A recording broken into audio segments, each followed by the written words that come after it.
Ecuadorian presidential candidates clashed in first presidential debate held on Saturday.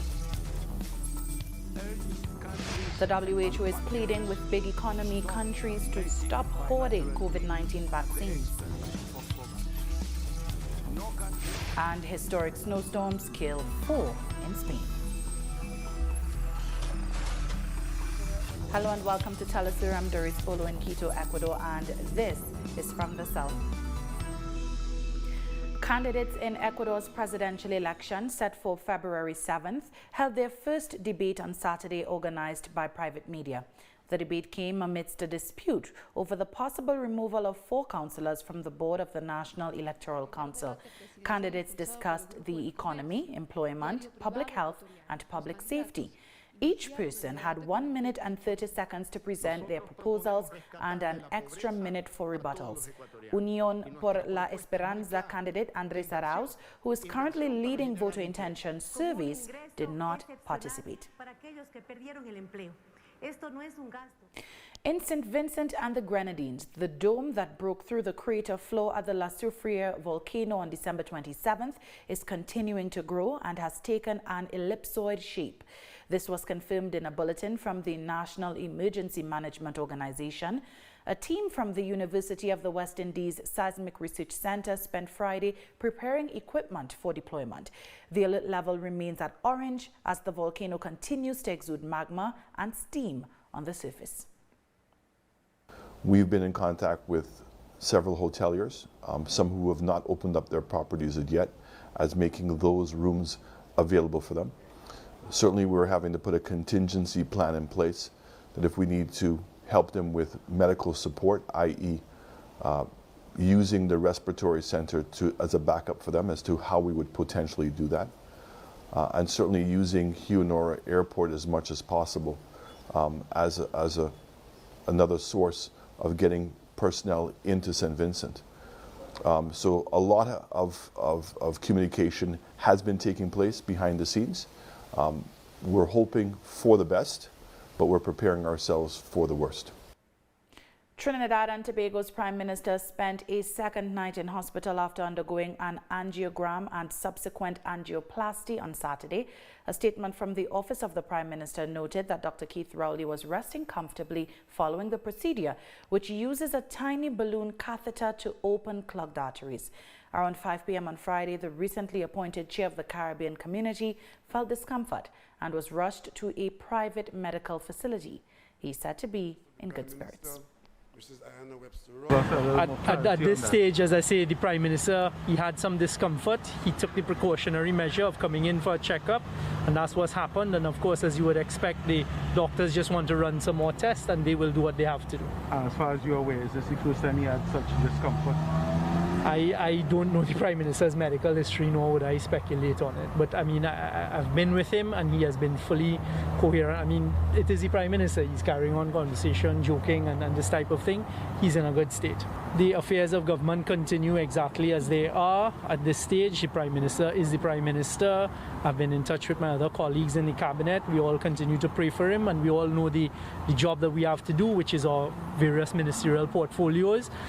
All correspondence coming out would come out from the Office of the Prime Minister going forward, as just happened, and we just continue to wait. At this stage is an overnight observation.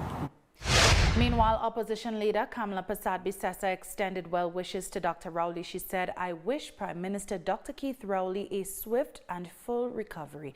My thoughts and prayers are with him and his family."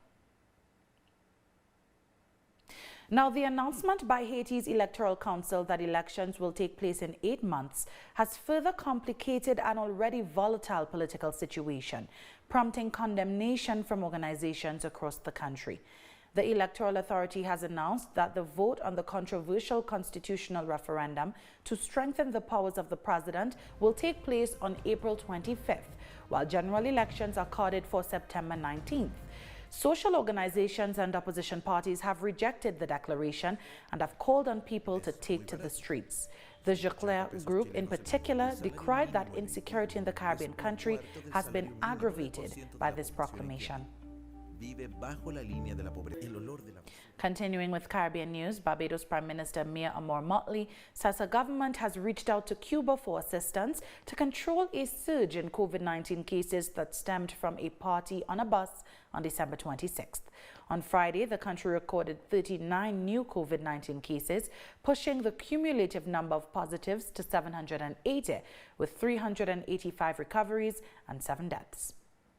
We have been in contact with the Cuban government and we have requested a number of additional doctors and specialists in particular, 2 communicable disease specialists, 2 respiratory disease specialists, 2 intensive care specialists, 2 anesthesiologists, 1 respiratory therapist, and for the lab, we've also requested 4 lab technicians who speak English to be able to assist us in the lab at the Dos Santos lab.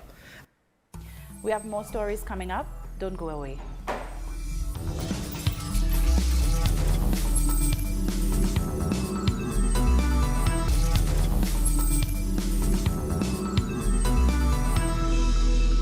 Welcome back.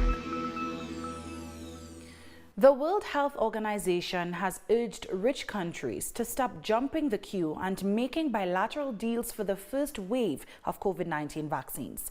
WHO Director General Tedros Adhanom Ghebreyesus called on nations that have booked vaccine doses in excess to donate them to the globally shared COVAX facility, which aims to distribute coronavirus jabs equitably around the world.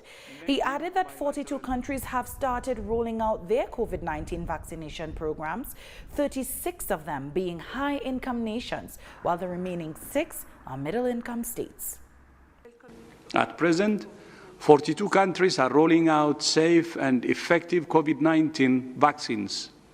36 of these are high-income countries and 6 are middle-income countries. So there is a clear problem that low and most middle-income countries are not receiving the vaccine yet.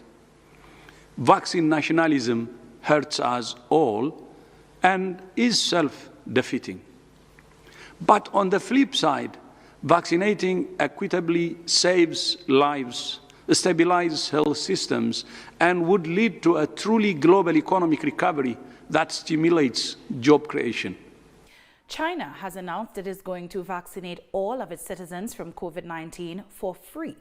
Leader of the Vaccine Research and Development Team, Zheng Zhongwei, said the government will soon start the public immunization program after purchasing vaccines from local manufacturing firms. This comes as COVID-19 cases steadily increase in the north of Hubei province.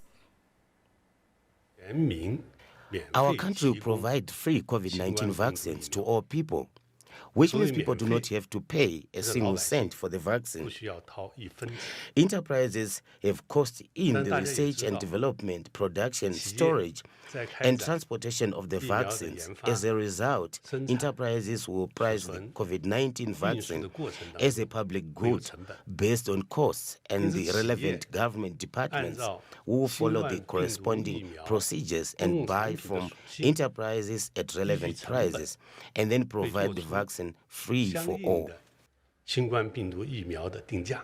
Moving on, the United Kingdom has recorded over 3 million coronavirus cases since the illness broke out in the country last year.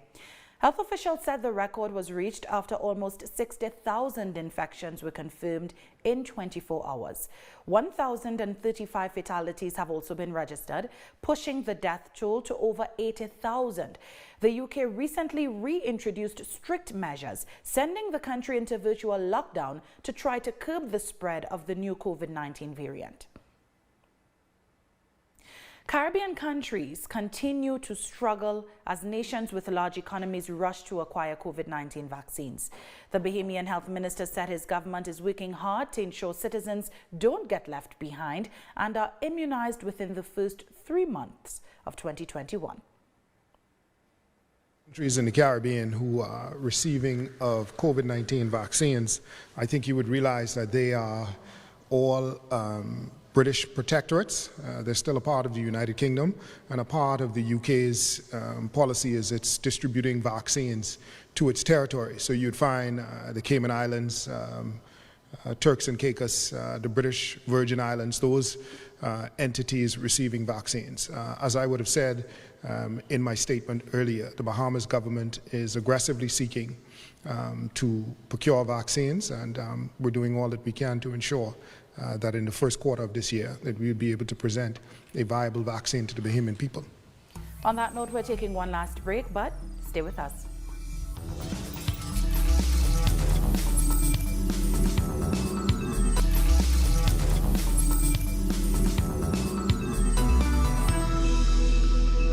Welcome back.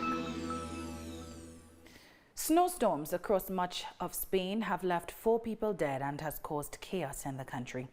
On Friday, Madrid experienced its heaviest snowfall since 1971 after what the weather agency described as exceptional and most likely historic conditions caused by Storm Filomena.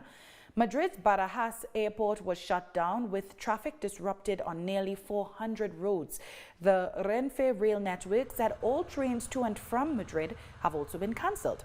Thousands of trapped motorists have reportedly been freed as more snowfall was expected throughout Saturday. 3 people were killed in Russia after an avalanche hit a resort in the Siberian city of Norilsk. A 38-year-old woman, her 48-year-old husband and their 18-month-old child were among the dead. Meanwhile, a 14-year-old was pulled from the snow and has been hospitalized with frostbite. Officials said the avalanche swept through a ski resort outside the Arctic city overnight. Emergency rescue workers are still searching for survivors. Russia's investigative committee has opened a criminal probe to determine if the building's owner had adequate safety measures in place.